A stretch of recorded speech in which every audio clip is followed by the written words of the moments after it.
experience. All right?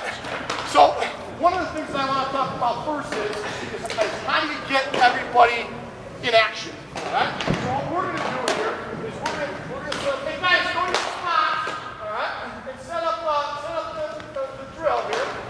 All right? Now, if you turn towards the back, what you have is the second to last page. When you go into a practice, make sure you have a plan. Now, I teach physics at the high school, and half of my classes are AP physics. So I'm lucky enough that they can teach themselves. They're so doggone smart, all right? So when I'm sitting in class, my guys are learning, I put together my practice plan. Now, maybe instead of, when you're at work, instead of looking up the scores on the internet, maybe you do your practice plan. All right? But the bottom line is you got to have a plan. Now, if you look at the this is March 5th practice plan. The first one's March 3rd. The next one's March 5th practice plan. Now, if some of you arrive early, hey, Beebs, do me a favor. Yeah. All right, go over there. Hey, Evan, you're going to catch on the side. Beebs, you're going to hit ground balls to the first baseman. All right? Beebs is going to take my spot where I was in the drill. All right? Now, forgot where I was. And those of you that showed up early know that the lacrosse team was in here.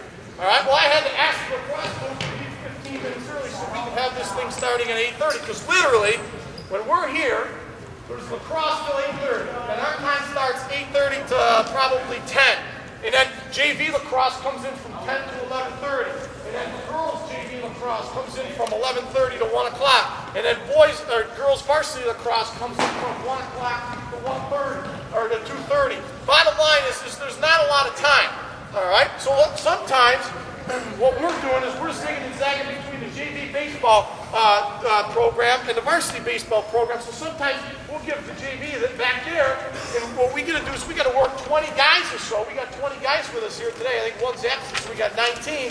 What are we going to do so that those 19 guys are out doing something? All right?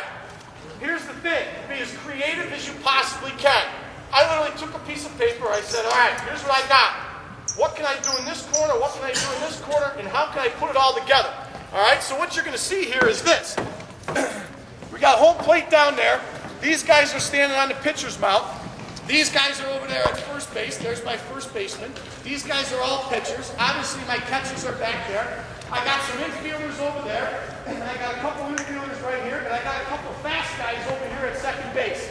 All right, so now what's going to happen is, I said this. Well, these guys are outfielders, so what can you do in a gym with the outfielders when you're practicing ground balls? Well, not too much, all right? But they can learn their base running. So here's what you're going to see here in about 2 seconds. This group of pitchers is going to do what I call PFPs, or pitcher fielding practice, all right? They're going to throw the balls into the guy with the Adidas shirt on, all right? When they throw it in, Coach Beebe is going to hit grounders to the first baseman. These guys' job is to cover first base. That's a play that happens at a 90-foot guy in high school baseball or professional college baseball all the time. In spring training, the big leaguers spend an hour a day on this. It's boring as heck, all right? But they do it continuously over and over and over. So that's one thing that has to get accomplished, all right? Well, one other thing that has to get accomplished is my catcher's got to throw, all right?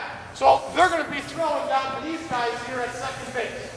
All right, well, if I got to have a pitcher delivering the ball to the catchers so the catchers can work on throwing, well, why don't I have my guys over here work on getting their breaks and their leads from second base? They're not doing anything else anyway, and I don't want them to stand in line. We don't need 8 guys doing this drill. We don't need 5 guys over there fielding ground balls, because if you got 5 guys fielding grounders over there, how many can do it at once?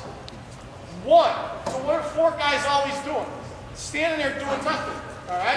And these guys can handle that maybe, but I know your 8-year-old can't handle it at all right? You'll be wrestling before you know it, all right? So now, what am I going to do? I just made it up. What am I going to do with these 2 guys? What the heck? What do you do this, all right? Is it the best thing in the world? No, all right? Are the angles off a little bit? Yeah. Is it productive? Absolutely 100%. All right, well, we still had some guys left over. So I got this little sliver of the gym over there. So now what am I going to do? I'm just going to simply hit those guys' ground balls. All right? The biggest thing again is just have them do repetition. repetition, repetition, repetition. So now, instead of them standing around, now they're going to get 15, 20 ground balls while everybody else is doing this. All right? So let's take a look at how we put this thing in action. All right? They've already done this 2 or 3 times, so hopefully they can do it with me up here. All right, go ahead, guys. Now, every pitcher's got a ball, right? Every pitcher's got a baseball. They just throw it in there. All right, so now they're covering first base. And as soon as he goes, boom, the next guy's got it. So even if this guy misses a ground ball, the next guy's got a ball, so we don't have to have any downtime. Downtime when you're practicing means less repetitions. So now at the same time here, my catchers are throwing down here, and these guys are taking ground balls. And every single time my pitcher here is delivering the baseball, all right, these guys are practicing stealing. All right, so now my pitcher is not simply just throwing the ball to the catcher. All right, he's in some way holding these guys on or giving them a read. All right, so the bottom line is we got one thing going over there, we got here 2 or 3 different things going on right here. We got the pitchers covering first, and the first baseman taking ground ball reps. Our catchers are throwing. The bottom line is we got 20 guys that are doing something, as opposed to, all right, this group's fielding grounders. This group's over here fielding grounders. We got 2 groups. Anytime you have 2 groups doing something, here's a question you can ask yourself. Can I get a 3rd group? Anytime you got 3 groups, what question can you ask yourself? Can I get a 4th group? If you got 1 group, get somebody else to coach. All right? So bottom line is, get everybody doing. We had a practice. We had, the gym space is tough, so Thursday we had to practice in the downstairs gym of the middle school. It's about 1/3 of this, all right? So it's 1/3. So obviously you don't have the facility. You got 2 bleachers here, which is awesome. Nobody's got that. Now at the middle school, you got like half a cake. It droops, there's holes in it. There's no out screen for these guys to look at and practice. So it's tough. It's more difficult to plan practice. So what did I do? We said, okay, we're going to take half the gym. We set up a little t-ball game. The kids had a blast. We had a little tournament. The kids loved it, all right? What we had left over? We had half of 1/3 of this. So we had 1/6 of this left over. What was we had cage. So what did we do? We set the kids up in groups of 2, and they took soft toss, which Coach Fitzgerald's going to show you later on. All right? But they took soft toss. They took soft toss for an hour and a half. Well, within that hour and a half, sometimes they were going over and playing their tournament, which was a diversion from the real work that we wanted to accomplish. All right? If you'll stick and kick a soft toss for an hour and a half straight, there's going to be trouble. But they go play a t-ball game over here, which really, it doesn't really mean nothing but fun, all right, in terms of skills. Now that's a diversion. I sat back with Coach Fitzgerald, and we literally kind of supervised for most of the hour and a half. We barely said anything. Now, obviously, we're dealing with 16 and 17-year-old kids. Well, what I said to him was, you know what? The more I think about this, the more it is just getting them to do it.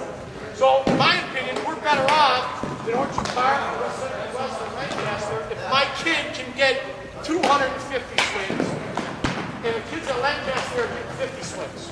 Aren't we better off? There's no question about it. All right? One of the things that happens with all specialization and lessons and stuff like that is we worry about instruction a ton. And that's great, but nothing takes the place of getting swings and getting ground balls. In other words, what's more beneficial? These guys doing this for 10 minutes or listen to me talk for 10 minutes? You know what I mean? There's almost no question that if you do it over and over, I'll have you guys every day for 3 months. All right? Well, if I spend 20 minutes talking to them every day for 3 months, 20 minutes times 60 days, that's 1,200 minutes that they could be swinging bats and taking ground balls and stuff like that. All right? All right, guys.